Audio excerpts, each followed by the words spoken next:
Qaysi hujjatga asosan yerni egallab turibdi? Hozir men bu joyga kirib kelyapman, hurmatli rahbariyat. Yangi O'zbekistonda bunaqa sharoitda yashab yurgan fuqarolar bor ekanligini men hali bilmagandim. Davlatning yerini o'zlashtirib, bu yerga biron narsa ekib, davlatning g'aznasiga bir so'm bir foyda keltirmaydi. Bu yerda ko'lankasi maydon bo'lib yashab yotibdi. Qolgan xalq qiynalib yashab o'tiribdi-da. Elektroshoklar ham ishlatgan ayollarga. Hazza hayotda qiynashdan ham qolmadi. Qonuniy chora ko'raman, men qonuniy yo'ldan gaplashaman degan holatlar paydo bo'lgan. Bular bizni xalq qiynalyapti. Siz bularga masalan she'rlar qilib tayyorlamanglar, priyama yetkazib. Yo'q, bularni ongida shunaqa narsa paydo bo'lyaptiki, menga endi faqat prezident yordam beradi. Faqat meni prezident eshitadi degan fikrni fuqarolarning ongida paydo qilyapsizlar. Xo'p, assalomu alaykum hurmatli Haqiqat ovozi kanalining kuzatuvchilari, qadrli yurtdoshlar, aziz vatandoshlar. Biz bugun Qashqadaryo viloyati Ko'kdala tumaniga kelganmiz, murojaat qilib chaqirishgan. Yomg'ir yog'ib turibdi. Menimcha shu turganlar bo'lsa kerak, chaqirganlar, o'ni mashinada turganlar. Chaqirganlar bo'lsa kerak. Hozir boramiz, cho'ponlar yaylov masalasi bo'yicha chaqirishgan deb tushunyapman. Endi biz bilmaymiz nima murojaatligini oldindan kelamiz, o'sha nima masala bo'lsa birga yoritib ketamiz. Oho, atrofni go'zalligini qara, tuti deydi-ku. Olib qo'ying atrofni. Ko'rishsin, nima shunaqa chiroyli joylardamiz. Qolgan mana shu yerda naqonini egallab olgan bizlar qiynab kelyapti-da. Sizlar nima bilan shug'ullanasizlar? Bizlar chorva bilan shug'ullanamiz. Keling aka, gapiring. Gapiring. Aha. Mana shu Hakim Hayitov Sadinovich mana shu uyda yashaydi. Bu 2006 men masalan 81-yil 98-yil maktabni bitirgan bo'lsam, shu paytlari mana shu yerga o'rda chaqdi qilmasdan oldin u bir narsa ekib yuraydi. Bu endi 2008-2009-yillarda mana 2 ga 3 kattalikda traktor bilan qazib, mana shudan 70 gektar, 80 gektar yerda o'zboshimchalik bilan davlatning yerini o'zlashtirib, bu yerga biron narsa ekib, davlatning g'aznasiga bir so'm bir foyda keltirmaydi. Ya soliqqa, ya zagazinaga bir 100 kilo bug'doy yo arpa topshirmaydi. Faqatgina mana shu yerga mol boqib, odamlarning molni har bittasini 400 mingdan 500 mingdan olib, mana shu yerga mol boqib, bu o'zboshimchalik ish qiladi. Lekin bu yoqda yashayotgan bir guruh fuqarolar o'zining mana yashab turgan uyining oldiga molni qo'yib mana shu yetib o'tiribdi. Mana o'zingiz ko'rib turibsiz. Nechta hozir sizda misol uchun qo'ymi, molmi, nechta boqasiz? Men o'zimning shu ro'zg'arimda masalan 2 ta siyirim, bitta buzog'im bor. Shularni boqishga daji joy yo'q. Ko'rayotgan ishda shuypirlar uy bo'lsa, ana shuni oldida mening uyim bor. Bu mana shu o'rning davomi ana shu yerdan qaytgan. Men hozir bitta umumiy mahalla murojaat qilyapti. O'sha bu hozir bu shaxs bu joyni egallab olgan. Sizlar hozir o'sha mollarni, chorvalarni boqishga joy yo'qligidan norozi bo'lyapsiz. Xuddi shunday. Bu masala bo'yicha tuman rahbariyati, tuman hokimligiga murojaat qilib chiqdinglarmi? Chiqqanmiz, lekin bizni eshitmayapti. 2025-yildan beri murojaat qilyapti. 2025-yildan beri 1 yil bo'pti-da. Bu hozir o'zboshimcha egallab olganligini nimada ko'ryapsizlar? Bironta qo'lida hujjat ko'rsatyaptimi yo ko'rsatyapti bizlarga? Hujjat ko'rsatib berilmayaptimi? Faqat olib kelyapti, endi qanday tanishimi yo bir boshqasimi bu shu kadastr xodimlaridan qandaydir bir o'zicha olib kelyapti. Faqat bitta odamni olib kelyapti. 1 yildan beri faqat bitta kadastr agentligidan Yo'ldoshev Murod degichini olib kelyapti. Yana kadastr palatasidan Ro'ydin degichini olib kelyapti. Xo'p. Ular keladi, buni hujjati bor deydi. Qani desa, bo'ldi, faqat qo'lda qog'oz ko'rsatmaydi. Telefonda bitta chiziq chizib ko'rsatadi, bo'ldi shu. Chizma, sizlar endi ba'zi aniq hujjat, shu joy o'shanga tegishliligi bo'yicha bironta hujjat ko'rsatmayapti. Ko'rsatilmaydi. Birorta hujjat. Agar bu mana bu yerda o'rab olib, traktor bilan qazib, mol boqib foydalanadi, lekin undan tashqari mana xalqning nima qiladigan zaranglarni yana boshqatdan bosib, yana bu tarafga qarab ketyapti-da. Ko'kalanda zarangdi, bu zarangni buzish mumkin emas-ku. Davlatning yerini. Yaylovlarni buzib, mana qarang ahvolda. Buzyapti, hech narsa ekmayapti. Mana odamlar qarang, o'zining uyining oldiga mol qo'yini, yem hashagini berib o'tiribdi. Yaylov yo'q. Yaylovda bitta odam bu yerda ko'lankasi maydon bo'lib yashab yotibdi. Qolgan xalq qiynalib yashab o'tiribdi-da. Endi bunda o'ylasa hammamiz ham O'zbekistonda yashayotgan fuqaro, hammamizning haq-huquqimiz teng. Lekin bu hokim Hayitov Sadinovich podpolkovnikdan pensiyaga chiqqan odam, nafaqaxo'r odam o'zi bu. O'zining bir yuqori turuvchi mansabda ishlaydigan organlar bilan til biriktirib, tanish bilish qilib, mana shu yerlarga egalik qilib turibdi. Endi uni huquqiy holat keltirib chiqarishi mumkin. U shaxsga doir ma'lumotlarni e'lon qilmaymiz. Mani e'tiborimni tortadigan javha bu kelish daromad manbai chorvani orqasidan bo'ladi. Boshqa keladigan joy yo'q. Endi hozir shuni ham joylarni kimgadir hujjatlashtirib bergan degan gumon paydo bo'lyapti. Hozirgi kunda bu shu Hayitov hokim Regichimizning o'g'li Hayitov Rustam veterinariyaga boribdi-da, bu yaylov joylarni menga o'tkazib berdi, ariza bergan emish. Xo'p. Biz veterinariyaga boryapmiz. Mana prezidentimiz aytayapti, xalqqa yerni beramiz deyapti. Lekin u gaplarni hisobga olmayapti dag'ini shu Hayitov Rustam bilan Hayitov Abdurahmon shularga arizasini veterinariya va chorvachilik rivojlantirish qo'mitasi qabul qilib turgan emish.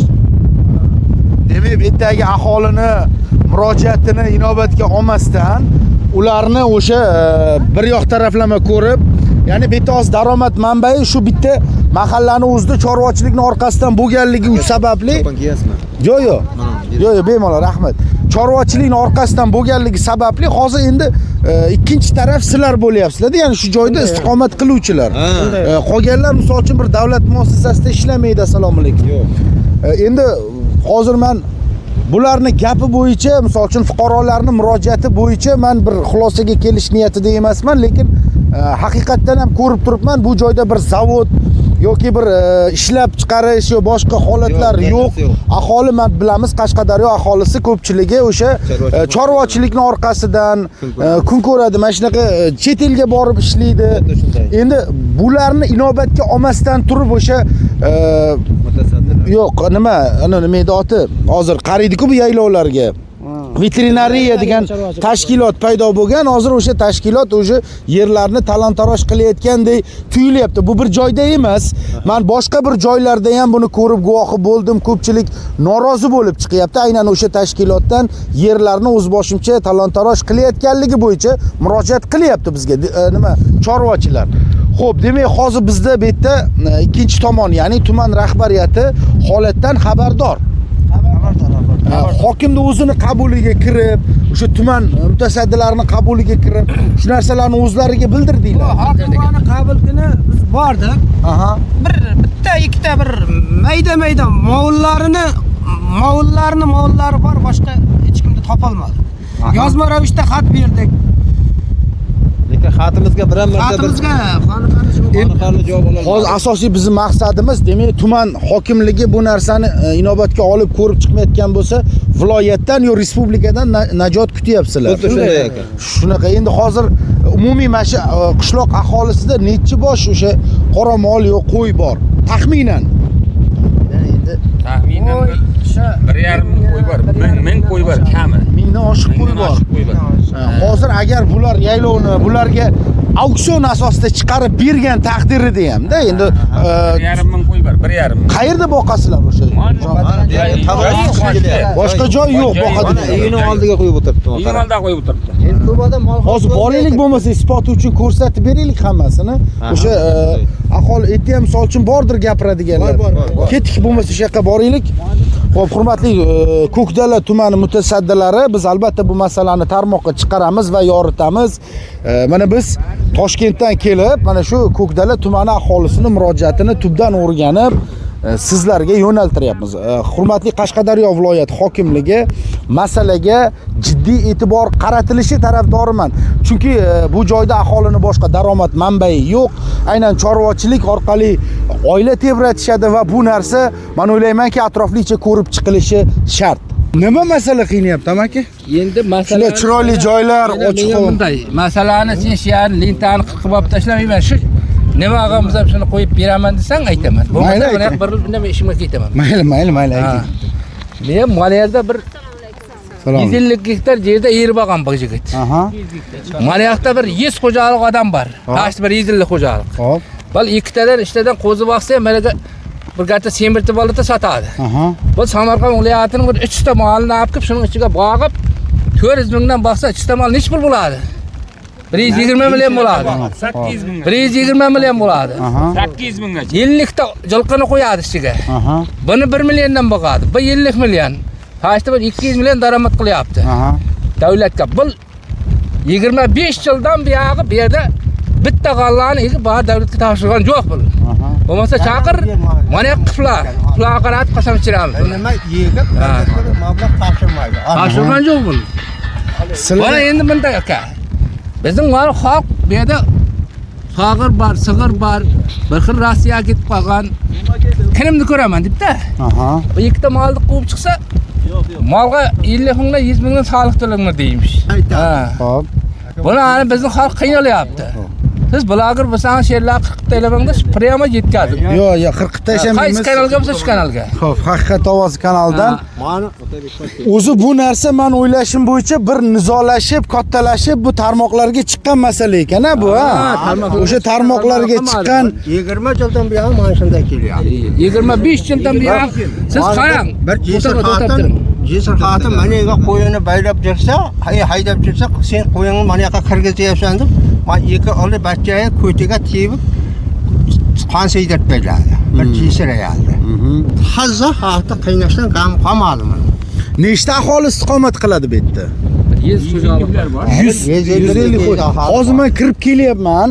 Umuman yo'l masalasi bu yerda yo'q, ha? Ya, bu yo'l masalalar bizning oxirgi variantda turadi. Sizning aqlingiz bor. Siz o'qigan odamlarga hech g'alla egilganmi bir 25 yildan buyon? Yo'q, o'zi mana isboti uchun ko'rsatib beraylik, hurmatli vatandoshlar. O'sha rahbariyat mana o'sha yaylovlar haydalgan, yaylovlar buzilgan. Undan tashqari mana bu joyni kovlayapti. Bu kovlash maqsadi nimaga? Maqsad birodar to'xtab turang, ha.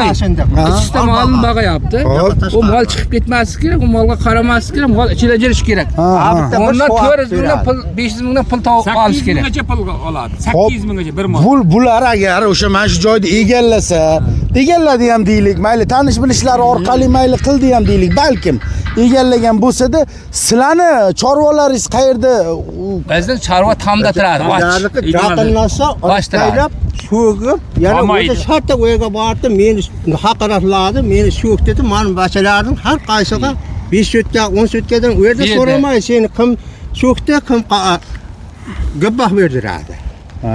Qamoq 15 sutka yo'q. So'ramaydi ondan. Sen meni haqoratladi. Hozir endi mana shu bitta gaplashaylikda qarang.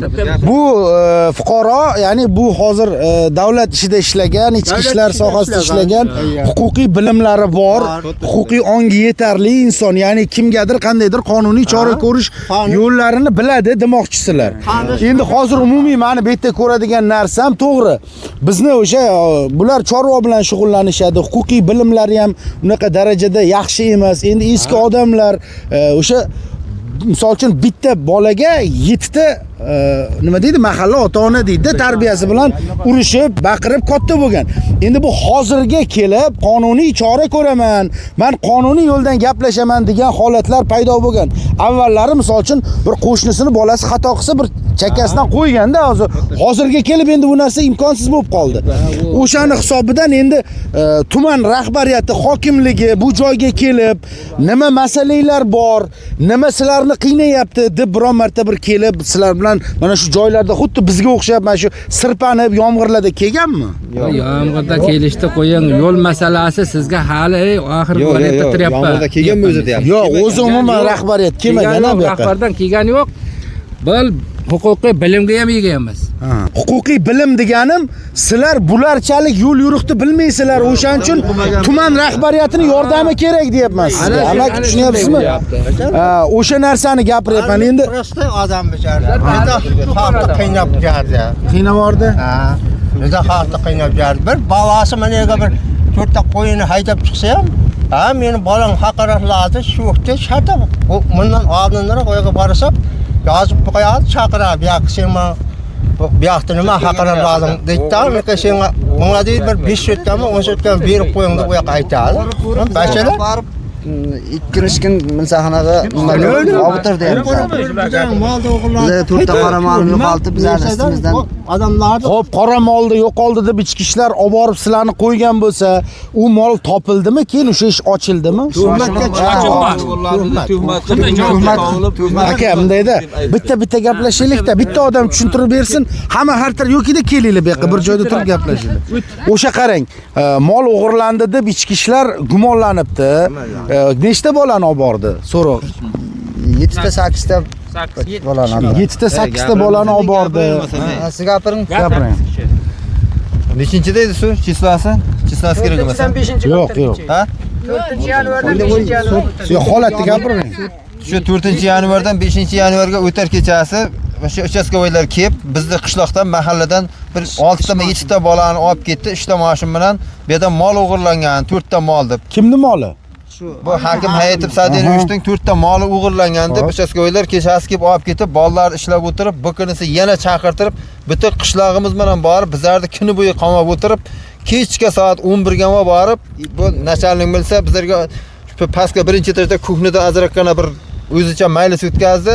Keyin shu yerda bu qanday mol, tusi qanday, yo'qotgan bo'lsa aytsin, bizlar hozir yig'ilishimizdan maqsad shu, shunga kelib o'tiribmiz desak, molimiz o'g'irlangan yo'q, bizlarni deydi. Shu yer masalasi bo'yicha deb bizlar shuning uchun aytuvdik deydi. Hozir men bu joyga kirib kelyapman, hurmatli rahbariyat. Yangi O'zbekistonda bunaqa sharoitda yashab yurgan fuqarolar bor ekanligini men hali bilmagandim. Hozir kirib kelyapman. Bu bolalar maktabga qayerdan borib keladi? Mana shu hozir biz mashina bilan kirib kela olmagan yo'ldan bolalar maktabga qatnaydi. Bolalar men bu yerdan boradi, qarang. Mana shu yo'ldan Mana yerdan boraydi. Mana shu yerdan boraydi. Keling ko'rsating-da. Mana shu yerdan boraydi. Ha, maktabga mashina, mana bu yoqda maktab. Mana shu yerdan boraydi. Yopilgandan beri endi bunday aynalib boradi.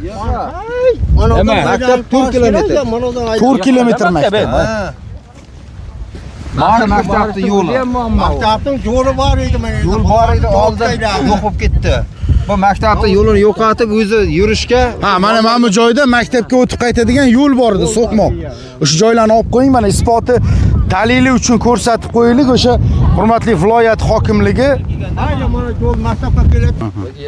Yo'q, mana hozir biz salkam yiqilib ketishimizga, bu yoqqa bitta bolacha tushib ketsa chiqolmaydi-ku bu. ketyapti bolalar. Agar qantar olmay oldin qolsa ketadi bachcha. Qantar Bu nima bilan kovlatgan buni bunchalik? Traktor bilan kovlatdi bu yerda. Buni endi shu yerdan kelgan bola qarangda, qanday o'tadi maktabga bu yoqqa? Shunda savol. O'tolmaydi-ku. Odam ham chiqolmaydi. Bu chiqirligiga qarang buni. Ha, işte bir bu ham 2 metr bo'lsa 180 chiqsa, bu ham 3 metr. Yo, o'zi hurmatli rahbariyat, mumkinmi mana shunaqa holat qilib yerni o'sha fuqarolar aynan chorvachilik bilan shug'ullanayotgan joyni shunaqa bir minut gapirtiraman, hammani gapirtiraman. Bir minut shoshmay turinglar. Xo'p, hurmatli rahbariyat, mana isboti dalili uchun ba'zi bir o'sha kursiga yopishib qolgan rahbarlar bor. O'sha go'yoki bu kursi menga abadiy berilgan deb o'ylayotgan rahbarlar uchun gapiraman. Kelib huquqiy o'rganib chiqib mana shu holatni mana ko'ringlar, isboti dalili uchun 3 metrdan 4 metrga yaqin kovlangan bu joy. O'zi qonunchilikda bu mumkinmi? Ya'ni bu yerga zarar keltirish, yerni avvalgi toifasini o'zgartirish mumkinmi? Agar bu joyni agar qonuniy hujjat qilib olgan bo'lgan taqdirda ham bunaqa qilib o'zini chegarasini o'zgartirish mumkin emas bu. Bunga huquqiy baho berilishi kerak deb o'ylayman. Chunki hozir bu joydan o'tib qaytayotgan bironta bir yosh o'quvchilar bo'lsa, boshqa yo'l yo'q. Ya'ni aynan mana shu joydan qishloqqa borib keladi, deyapti.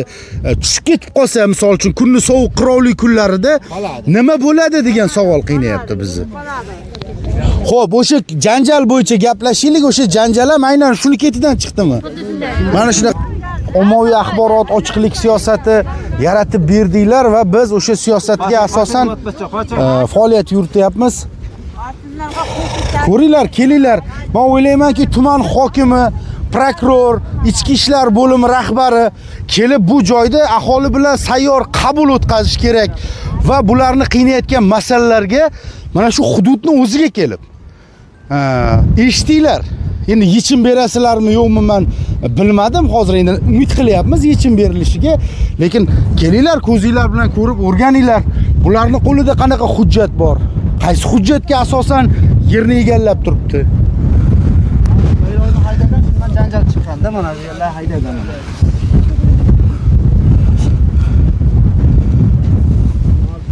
Mana Sajan yer sipoyi dokument yo'q. Mana yerda yeri bo'lgan. Shu ozgina shu organ sohasida ishlagan. Yani o'zingiz aytgandek qonunni biladi. Bizning oddiy xalq mana shu turish. Buning ichiga faqat Samarqand viloyatidan bu yerdan bir 300 ta molni bo'g'ib, shuning orqasidan 500 mingdan bo'lsa 150 million bo'ladi. Aha. 150 million yaxshigina pul. Shunday. Biz xalq uchun. Yo'q, men hozir Arabam ko'rgan yo'q ko'p. Puldan ham ko'ra ko'proq meni tashvishga solayotgan narsa, kelinglar ko'rsatib qo'yaylik. Hozir bir minut shoshmay turinglar. Hurmatli rahbariyat, ana qishloq. Mana shu qishloqdan maktabga bu yoqqa yo'lga chiqadi. Yosh bolalar qatnaydi. Buni endi asosli ko'rib chiqilishi kerak.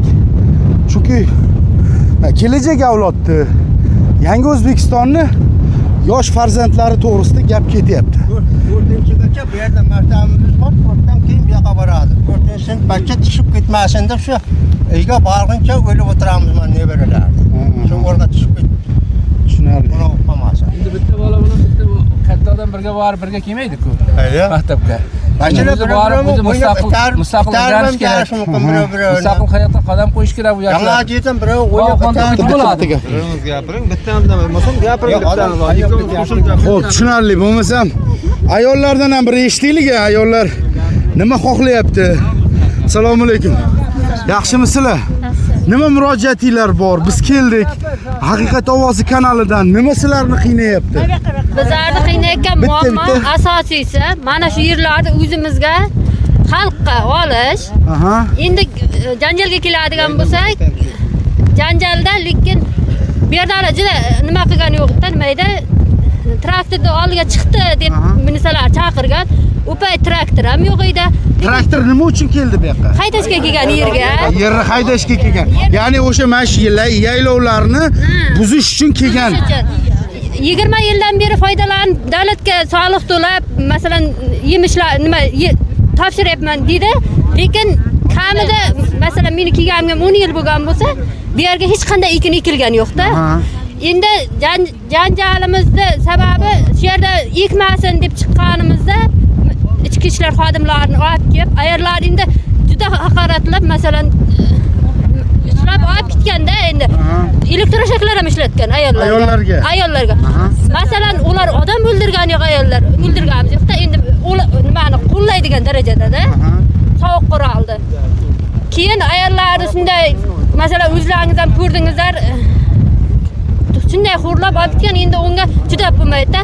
Bizlar endi asosiysi shu xo'rlanganimizga javob olishimiz kerak-da. Endi hozir umumiy yana xavotir olayotganliginglar hozir bu joyda yer masalasi. Ya'ni bu joyni kimgadir xususiylashtirib bersa, ertaga biz tirikchiligimiz nimani asosiga bo'lyapti demoqchilar. Boshqa tirikchilik yo'q, aynan shu. Masalan, qo'y, mol, hamma qishloq aholisini mana ko'ryapsiz, maktabga borish uchun ham bolalar to'lni aylanib borish kerak, o'tilmaydi. Hamma joyda egallashgan. Hali ko'rasizlar, masalan, yo'l yo'q-da. O'taman desa qishning kuni bora olmaydi bolalar maktabga, yosh bolalar o'qimaydi. Nima savodsiz bo'lyapti? Savodsiz bo'lib qolyapti bolalar. Yo'q, hozir biz katta odamlar bu yoqqa kirib kelishga qiynalyapmiz. Shunday, mana masalan, texnikada kelyapsiz sizlar. Bolalar hozir borish uchun peshkom chiqadi. Kunda sovug'ida. Hozir men yaxshi bo'lgan bilan qor yog'ayotgan kunlar bo'ladi. Sovuq kunlarda ham aylanib borish kerak. Mana yo'lni oshyap, masalan, ko'ryapsizlar, urlardi ham. Keling. Assalomu alaykum. Shu kuni urushda bizlar shu kuni chiqdik. Bu yerga chiqqanimizdan keyin bizlar hech narsa demadi ularga. Bizlarni bahona qilib soyga tushirdi. Ayollar hech qaysimiz unday narsani bilmaymiz. Bizlarni ko'rmay qoldik u avtobusda kelganini ham. Bizlarni pastga allab tushirib oldidagini, mana bu yerda javamiz, bu yerda javamiz deydidani.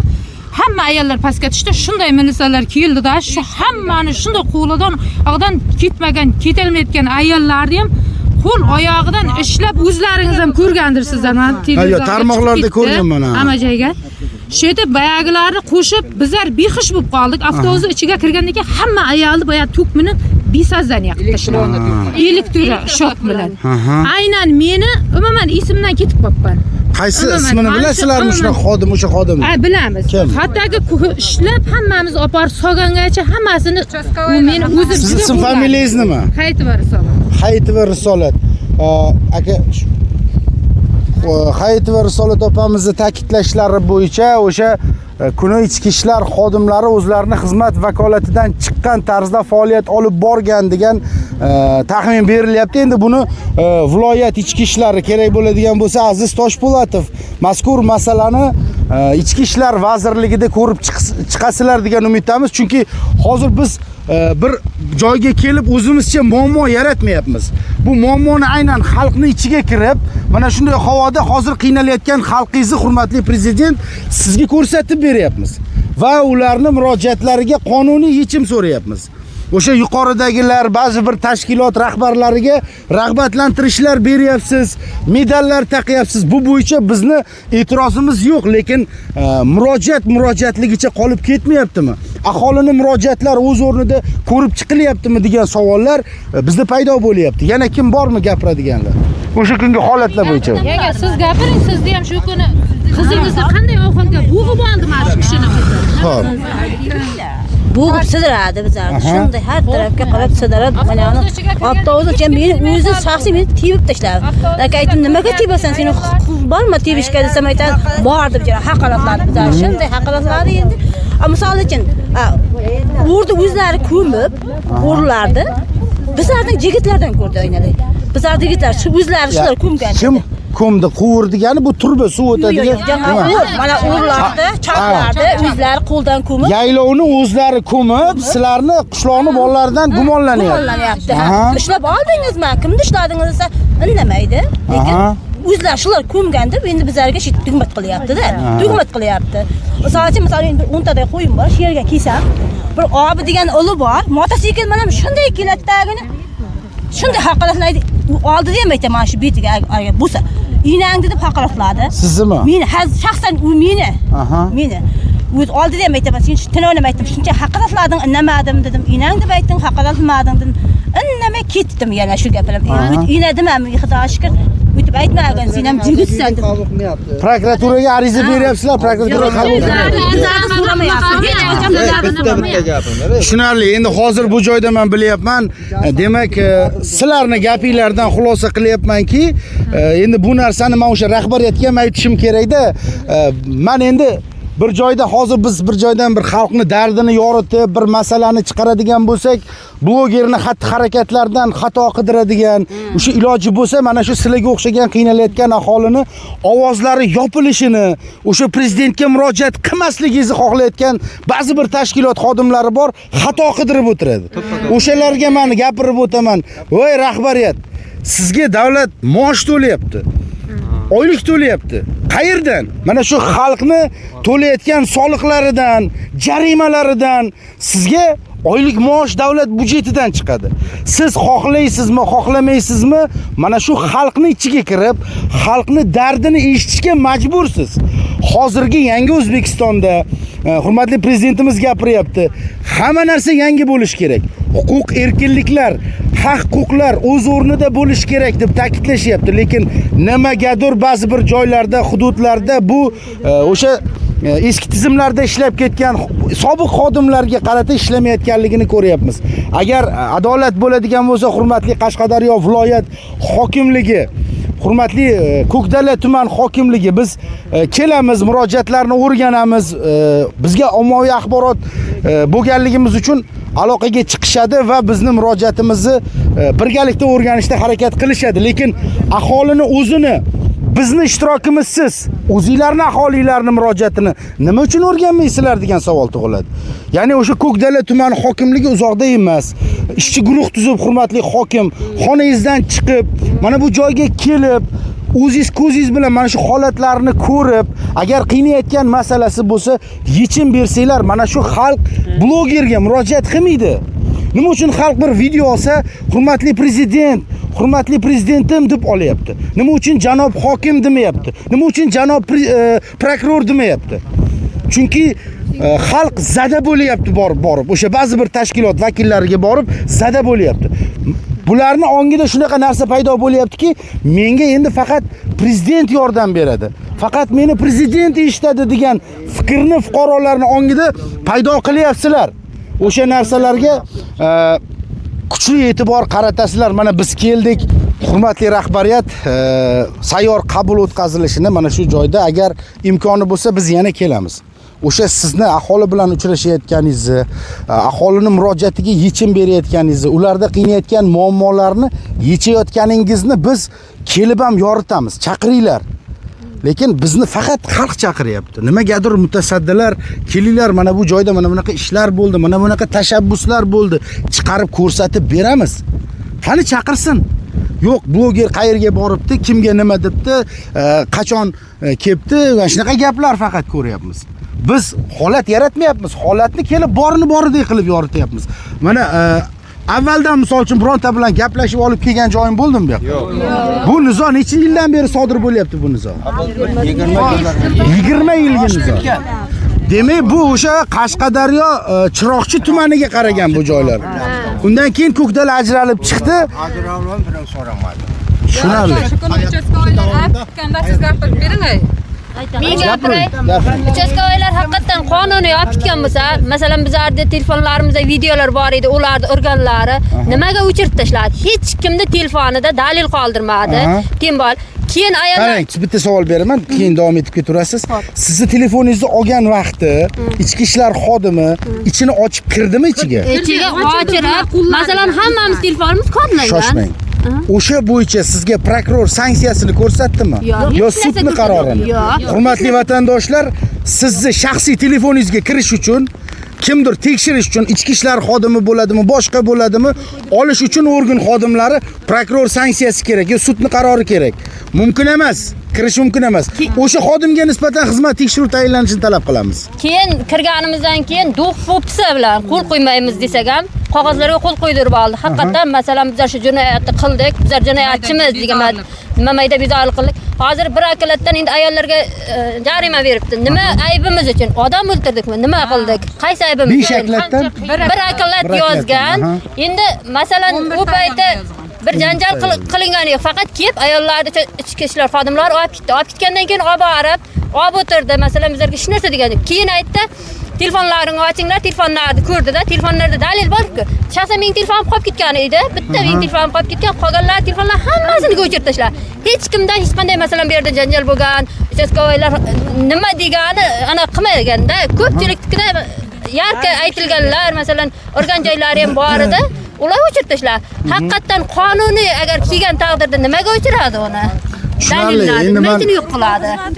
Keyin majburlab do'q-po'psa bilan hammamizga qo'l qo'ydirdi. O'qishni bilmaymiz deganlarga ham o'qishni bilmasang o'zim o'qib beraman deb majburlab ayollarga hammasiga qo'l qo'ydirdi.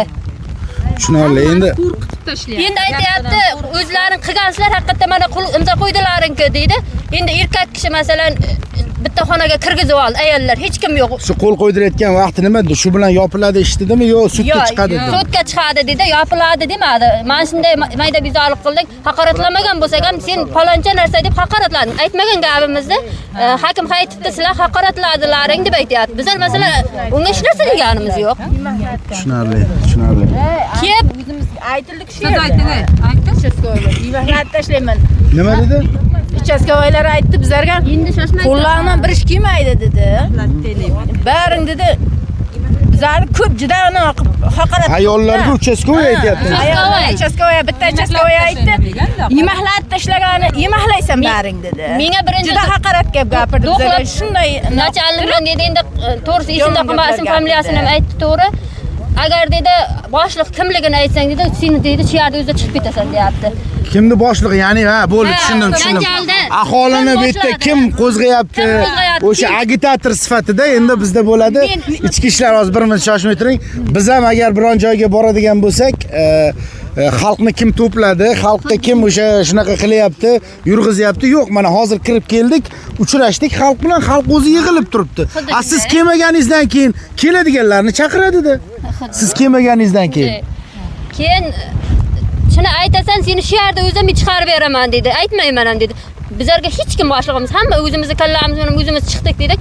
Shunda ham dedi, imzo qo'ymayman dedim. Men o'qidim, masalan, qog'oz o'qib ko'rdim, haqoratladim men, hokim qaytibdi. Traktorda oldiga chiqib, traktorga haqiqatan tosh otib oynasini sindirdim. Masalan, ularni to'g'ri qilganimiz yo'q-da, qilmagan ishimizga qanday qilib qildik deb turib, qo'l qo'ymayman dedim. Qo'l qo'ymasang qo'ymayman deb katta nachalnikman dedi. Nachalnik endi qayar nachalnigi to'g'risi esimda ham qolmadi. Keyin majburlab qo'l qo'ydirdi. Endi masalan, uni endi o'zimizga sudda nima desam, ana qilyapti, qarshi qilib turib, birakolatdan ayollarga jarima yozib tashladi. Yo'q, hozir meni bitta savol qiynayotgani, bu joyda suv kelish manbai yo'q. Nima ekadi bu yerda? Kanaldan. Yo'q, hech narsa ekilmaydi, ha. Men zaban ketgan. Samarqand oblast, Zaban ketgan. Anshaxlarda Yaqinida haydalgan yo'q. Faqat gapiring.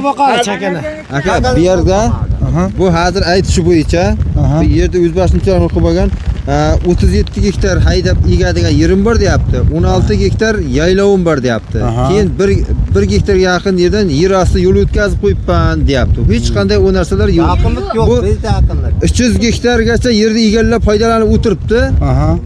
Hozir kelsa, misol uchun viloyat hokimligidan, viloyat rahbariyatidan ishchi guruh keladigan bo'lsa, aniq ko'rsatib bera olasiz. Mana shu joylarda. Ko'rsatib beramiz. Aniq ko'rsatib beramiz, lekin uni kelib ko'radigan inson yo'q. Endi umid qilamiz, Xudo xolasa umid qilamiz. Hurmatli Qashqadaryo viloyat hokimi, sizni mana prezidentimizga videolaringizni ko'p tarmoqlarda kuzatamiz, ko'ramiz. Albatta rezultat kutamiz, natija kerak bizga. Natijasi bo'yicha biz yana to'xtalamiz. Shu joyini hozir mayli rahbariyatga yo'naltiraylik. Agar ular bir kun ishchi guruh tuzadigan bo'lsa, murojaat qilsa ana kelamiz biz. Nima deysiz aka? Gap. Bu birinchi guruh nogironimanda men. Meni mol o'g'ri kirib yozdi. Mana o'sha anavi ichki ishlardan bir Sardor degishlar telefonlarimni sindirib tashladi.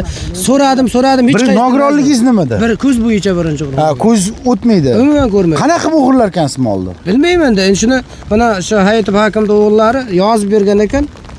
Obordi 4-dan 5-ga o'tar kechasi bir kecha olib o'tirdi shu yerda telefonim jiringlab qoldi. Telefonim bir sutka olib o'tirdimi shu joyda? Olib o'tirdi. Telefonimni olib beraman o'zim deyishimga ham qaramay telefonimni qisib sindiriblar tashladi. Bir Sardardagicha. Tushunarli bo'ldi. Endi bu yerda bizda shu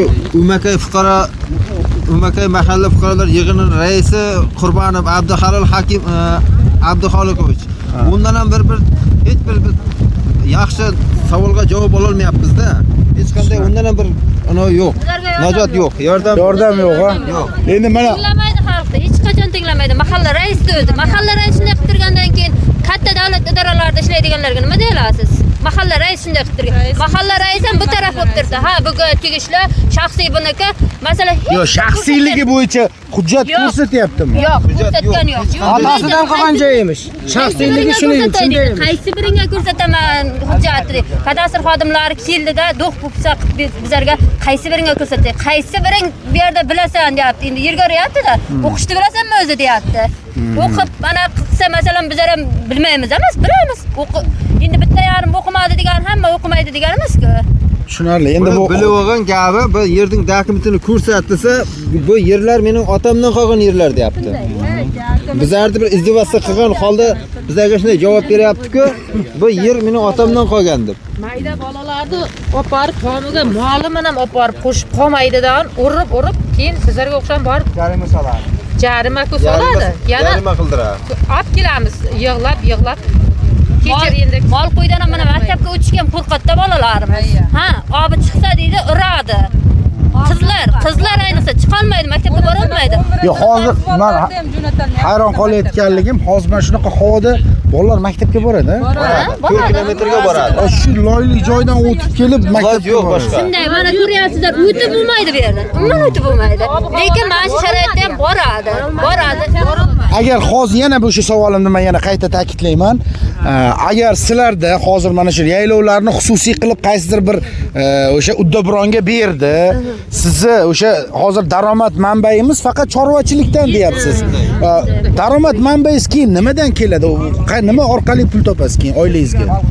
Oilamizga masalan shu mol qo'ydi boqsak, mol qo'ydi Yo'q endi bo'ldi, yo'q. Shuni sotib yeysizlarmi shu narsa? Yeymiz, yeb tugatganimizdan keyin masalan hech qaysimiz davlat ishida ishlamaymiz, o'qimaganmiz. Endi mol qo'yding izidan kun ko'rib berganlarga mana yerlarni ko'ryapsizlar. Boqib bo'lmaydi. Yayla zarangda boqtirmaydi.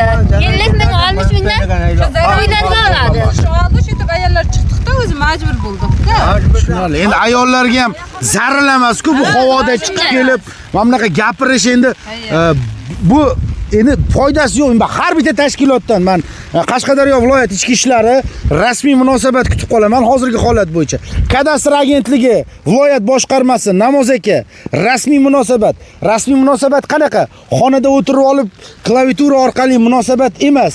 Aksincha hududga kelib, mana shu joyda aholini o'zi bilan ko'rishib, rasmiy munosabat chiqarishinglarni.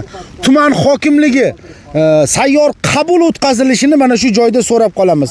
Hozircha yetadi aka. Shuni o'zini yo'naltiraylik. Qolganini rahbariyatning o'zidan yechimini kutamiz. Men kadastrga chiqaman, qanday hujjat mavjud bularning qo'lida, ularni ham asoslantirib bir qilib chiqaramiz. Yechimi bo'yicha yana kelamiz. Salomat bo'linglar. Salomat bo'linglar, bizani kuzatishda davom etinglar.